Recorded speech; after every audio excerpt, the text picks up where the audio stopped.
ओम नमो भगवते रुद्राय। फाल्गुन शुक्ल पक्ष की पावन पवित्र पूर्णिमा हमें 2 अथवा 3 मार्च कब पूर्णिमा का व्रत धारण करना चाहिए। पूर्णिमा व्रत की संपूर्ण विधि क्या है, क्या पहली बार पूर्णिमा का व्रत किया जा सकता है, पूर्णिमा व्रत करने की विधि क्या है, चंद्रमा को अर्घ्य और किन मंत्रों के द्वारा चंद्रदेव का हमें पूजन करना चाहिए, क्या क्या विशेष हम पूर्णिमा व्रत में कर सकते हैं, आज की इस वीडियो में थोड़ा सा समझ लेते हैं। पूर्णिमा अर्थात कि चंद्रमा, चंद्रमा के स्वामी भगवान शिव हैं और शास्त्र कहता है हमारा वेद कि चंद्रमा मनसो, चंद्रमा मन के स्वामी हैं, तो संपूर्ण मन का नियंत्रण चंद्रमा के पास है। इसलिए आपका स्वभाव, आपकी प्रकृति सब चंद्रमा के ऊपर ही निर्भर करती है। इसलिए जिनकी कुंडली में चंद्र ग्रह कमजोर है उनके लिए पूर्णिमा का व्रत श्रेष्ठ है। बच्चों के लिए भी पूर्णिमा का व्रत बड़ा श्रेष्ठ कार्य माना जाता है। बाकी अपने मन की शांति के लिए पूर्णिमा का व्रत तो वैसे भी बहुत अच्छा किया माना जाता है।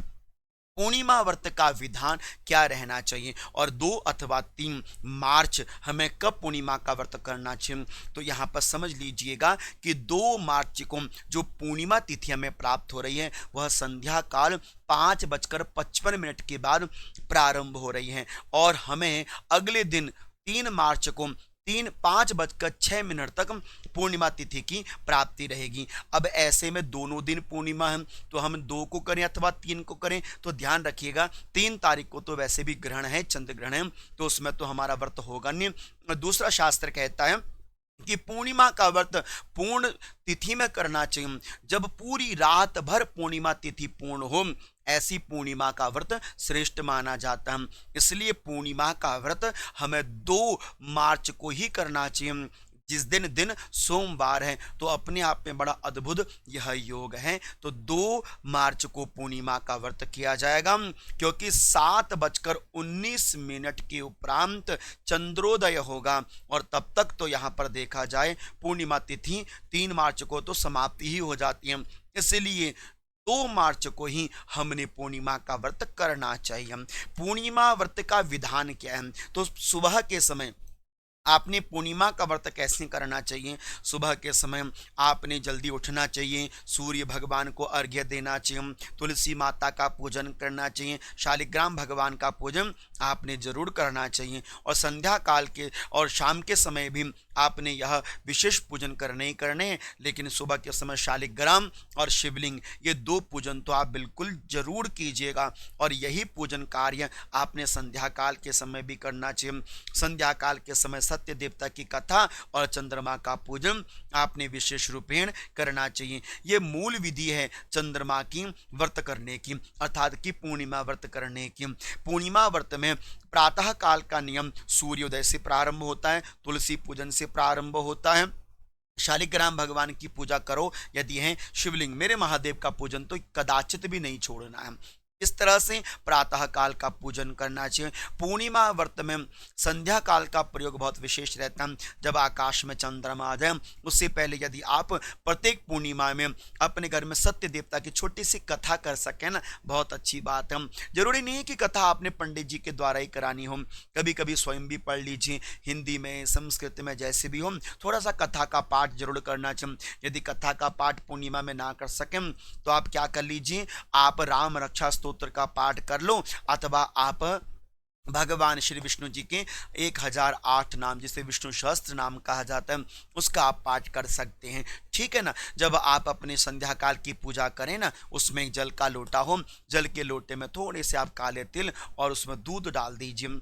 जब चंद्रदेव उदय आ जाएं तो उसी जल को आपने चंद्रमा को अर्घ्य देना चाहिए। जब आप चंद्रमा को अर्घ्य देना तो आपको मंत्र आना चाहिए। मंत्र क्या पढ़ सकते हो, आपके स्क्रीन में मंत्र है। पहला तो बीज मंत्र है ओम श्राम श्रीम श्रम सह चंद्रमसे नमः, दूसरा ओम सोम सोमाय नमः, तीसरा है कि दधि शंक तुषाराभम क्षीरोदारणव संभवम नमामि शशनम सोमम संभोर मुकुट भूषणम। आप इन मंत्रों के माध्यम से चंद्रदेव को अर्घ्य दे सकते हैं। 3 बार आपने चंद्रदेव को अर्घ्य देना चाहिए, 3 बार चंद्रमा की परिक्रमा करनी चाहिए, घी का दीपदान आपने चंद्रमा को जरूर करना चाहिए। लेकिन एक बहुत प्यारी बात मैं आपको बता रहा हूं, जब आप चंद्रमा को अर्घ्य देना थोड़ा सा जल लोटे में बचा कर रखना चाहिए और उस जल का प्रयोग आपने अपने घर में नीचे जाना है, थोड़ा छिड़कने में जल का प्रयोग करें, थोड़ा चरणामृत के रूप में जलपान करें। और तीसरा, उस जल को थोड़ा सा खीर बनावें और खीर में उस जल को डालकर प्रसाद के रूप में सभी को वितरण करना चाहिए।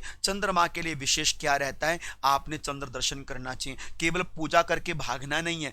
एक आध मिनट के लिए चंद्रमा का आंखों से दर्शन कीजिए, बहुत मन को शांति मिलती है, क्योंकि पूर्णिमा के दिन चंद्रमा अपने संपूर्ण यौवन पर होते हैं, इसलिए चंद्र दर्शन भी जरूर हमें करना चाहिए। चंद्रमा का दर्शन की करो, ये अच्छी बात है। साथ ही साथ आप प्रत्येक व्रत, जो भी आप व्रत करते हो ना, उस व्रत की एक भूमिका निर्धारित कर लिया करो कि हमें व्रत के दिन दान करना चाहिए। चंद्रमा से जुड़े हुए दान, सफ़ेद दाल का दान, सफ़ेद चावलों का दान, चीनी का दान, जो भी आपसे यथाशक्ति बनता है वह दान आपने मंदिर में जाकर अथवा किसी भी श्रेष्ठ व्यक्ति को अथवा दीनहीन जो हो जिनको आप देना चाहते हैं उनको आप दे सकते हैं, अथवा शिवालय में जाकर भी आप दान इत्यादि कर सकते हैं। पूर्णिमा के दिन श्वेत वस्त्रों का प्रयोग करना चाहिए, भगवान शिव पर सफ़ेद पुष्प अर्पण करने चाहिए। और हाँ, मेरी माताओं को सफ़ेद वस्त्र के स्थान पर पीले वस्त्र का प्रयोग करें, अच्छा लगेगा। इस तरह से इन सिद्ध कार्यों को